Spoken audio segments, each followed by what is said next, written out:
नवी दिल्ली के IPS station स्थित उत्सव ग्राउंड में श्री रामलीला कमेटी इंद्रप्रस्थ द्वारा आयोजित रामलीला का भव्य समापन भरत राम मिलन और भगवान राम की ताजपोशी के साथ हुआ।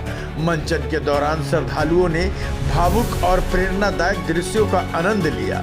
मंच पर भगवान राम के अयोध्या लौटने और भरत द्वारा उनका राज्याभिषेक कराने का दृश्य प्रस्तुत होते ही पूरा परिसर जय श्री राम के नारों से गूंज उठा। समापन पर आतिशबाजी ने पूरे माहौल को रोशन कर दिया। इस अवसर पर कमेटी के पदाधिकारियों और कार्यकर्ताओं ने सभी दर्शकों और विशेष अतिथियों का आभार व्यक्त किया। बच्चों द्वारा प्रस्तुत रामलीला क्विज प्रतियोगिता को भी लोगों ने खूब सराहा। रामलीला कमेटी इंद्रप्रस्थ के प्रधान सुरेश बिंदल ने कार्यक्रम के सफल आयोजन पर संतोष जताते हुए कहा कि हर वर्ष की तरह इस बार भी लीला का मंचन श्रद्धा और भव्यता के साथ संपन्न हुआ। उन्होंने कहा कि हमें हर साल कुछ नया प्रस्तुत करने की प्रेरणा मिलती है और यही हमारी लीला की विशेषता है। आने वाले वर्ष में दर्शकों को और आकर्षक झलकियां देखने को मिलेगी।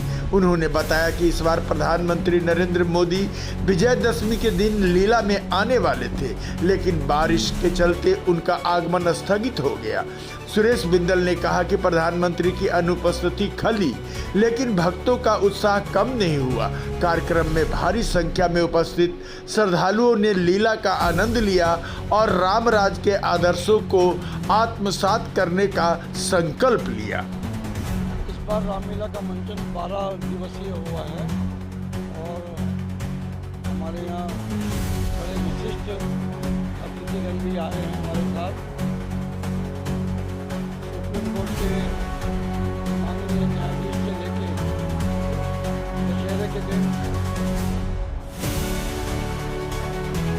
भगवान की असीम कृपा से देश आम आदमी के यशस्वी नरेंद्र मोदी जी ने इस रामलीला का चयन किया दशहरे के उत्सव में आने का, और जो इसे दुर्भाग्य कहूँ या हमारी पूजा में हम करने वाले नाराज हो गए। इतनी भयंकर बारिश कर दी जिसके कारण से मैदान में मंदिरों में जो व्यवस्था होनी चाहिए उनके जो शिष्टाचार नियम है, जो प्रोटोकॉल है, उसके अनुसार पुलिस की जो रिपोर्टिंग थी, जो उनके हाई लेवल के सीएमओ के अफसर यहाँ थे, उन्होंने ये निर्णय किया कि इस स्थिति में माननीय प्रधानमंत्री को यहाँ आकर उचित नहीं रहेगा।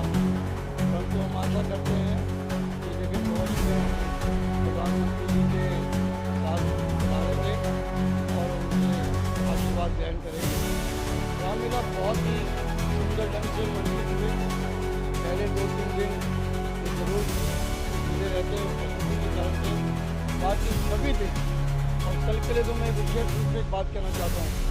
बारिश गिर रही थी, जनता बैठी हुई थी, नारे लगा रही थी, वंदे मातरम, जय सिया राम, बोल सियावर रामचंद्र की जय, बोल पवन सुत हनुमान की जय। एक कुर्सी खाली नहीं हुई। जो उम्मीद में कि प्रधानमंत्री जी आएंगे, फिर उन्होंने लीला देखी और पुतले के जलाने की रस्म हुई। उनके पुतले गीले हो गए थे, इसलिए वो पूर्णतः जले तो नहीं पर गल गए। और चौथा पुतला जो हमारे चेयरमैन दिलीप बिंदल जी के नेतृत्व में कमेटी ने एक्सेप्ट किया, वो था आतंकवाद पहलगाम का आतंकवादी, उनका भी हमने सुना है। मैं उनका बहुत बधाई देता हूँ। तो नए नए अनुभव होते हैं, नई नई बातें होती हैं। बहुत ही बढ़िया तरीके से रामलीला का मंचन हुआ। मैं रामलीला इंद्रप्रस्थ कमेटी चेयरमैन दिलीप बिंदल। भगवान राम जी के आशीर्वाद से सारा काम बहुत अच्छा हुआ। किसी किस्म की कोई बिगड़ नहीं आई। केवल मोदी जी जिस जमाने से जाने वाले दिन थोड़ी बारिश आ गई और बारिश के बाद काफी ग्राउंड पानी का भर गया, तो हमारा एक थोड़ा सा जरूर पड़ी, लेकिन हमें फिर भी हौसला है कि मोदी जी ने हमारी रामलीला सुनी और काफी उम्मीद करते हैं वो अगले साल यहाँ पे जरूर आएंगे। भगवान राम की बहुत कृपा रही और निर्विघ्न में हमारी लीला समाप्त हो गई। आदरणीय मोदी जी के नहीं आने से हम थोड़े से परेशान जरूर हैं, निराश जरूर हैं, बर्दाश्त नहीं है कि हम प्रभु राम के इस लीला का कहीं भी कोई इस तरह का काम करें। और मैं उम्मीद करता हूँ कि इस वर्ष नहीं तो अगले वर्ष ज़रूर प्रभु राम की कृपा होगी और हम मोदी जी हमारे रामलीला में अवश्य पधारेंगे। रामलीला कमेटी इंद्रप्रस्थ, प्रधानमंत्री जी ने इसको ही क्यों चुना?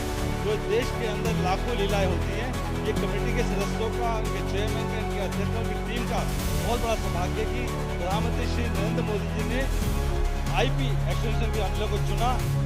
इसलिए चुना क्योंकि ये मैं मान के चलता हूँ कि सबसे उत्तम रामलीला होती है, सबसे अच्छी रामलीला होती है। इसके कलाकार उच्च कोटि के हैं, जो कि एक शब्द को ऐसा बोलते हैं कि दिल्ली की जनता आती है, जो यहाँ पर जनता देखने आती है, उनको समझती है। और मैं समझता हूँ जो लाखों की संख्या में लोग यहाँ पे आए हैं, उन्होंने यहाँ से प्रेरणा ली होगी, उनके बच्चों ने प्रेरणा ली होगी। और मुझे लगता है कि प्रेरणा लेके उनके बच्चे भगवान श्री राम के आदर्शों पे चलेंगे। और यही सबसे बड़ा सीख होती है। जब बच्चे भगवान श्री राम के आदर्शों पे चलेंगे तो जो रामलीला का मंचन है ये सार्थक होगा। मैं इसके लिए सुरेश बिंदल जी को बहुत बहुत बधाई देना चाहता हूँ, शुभकामनाएं देना चाहता हूँ कि इन्होंने इतनी सुंदर रामलीला का मंचन किया। श्री रामलीला कमेटी इंद्रप्रस्थ के सफल आयोजन के लिए पूरे क्षेत्र को हार्दिक शुभकामनाएं। बस रामलीला कमेटी इंद्रप्रस्थ के मन में एक ठेस रह गई है। नरेंद्र मोदी जी हमारे देश के प्रधानमंत्री, जिनके लिए हमने अपनी आंखों को बिछाया था। हमने एक एक दिन, एक एक पल पिछले 5 दिन से हमने पूरे एसपीजी के साथ, दिल्ली पुलिस के साथ, एमसीडी के साथ, पीडब्ल्यूडी के साथ, डीडीए के साथ जो मिलकर कार्य किए और इतनी व्यवस्था उनके आने के लिए की और उनके लिए अपनी पलकें बिछा के रखी। और अंत में इंद्र देवता के नाराज हो जाने से हमारा एक ही क्षण में सारे सपने टूट गए। मन में बड़ा दुख है, परंतु कोई बात नहीं, जैसी राम जी की इच्छा। 12 दिन रामलीला जो होती है, हर साल हम इसका इंतजार करते हैं कि हम किस तरह इस बार भव्य रूप करें। हर बार हम कोशिश करते हैं कि भव्य रूप, हर बार कोई नया रूप लाने की कोशिश करें। और इस बार हर साल से बहुत बेहतर रूप है हमने, और पूरी कोशिश करिए बेहतर बनाने की। आप देख ही रहे हैं कि 4 दिन पहले हमें जो है ये आज्ञा मिली। हर साल हम प्रधानमंत्री को बुलाते हैं, इस बार भी हमें आज्ञा मिली कि हमें प्रधानमंत्री आने को तैयार है। और हम 4-5 दिन से पूरे जुट गए जी जान से उनकी तैयारी में। आप देख ही रहे हैं पूरे मेला को कि किस तरह उनके लिए स्वागत के लिए हमने पूरा पलके बिछा दी और पूरी तैयारी करी है। लेकिन क्या करें, इंद्र देवता की उनकी इच्छा नहीं थी कि हम ये पीएम साहब को बुलाएं, लेकिन पूरी तैयारी थी। लास्ट मोमेंट पर उनका कैंसिल हुआ, लेकिन फिर भी हम जी जान से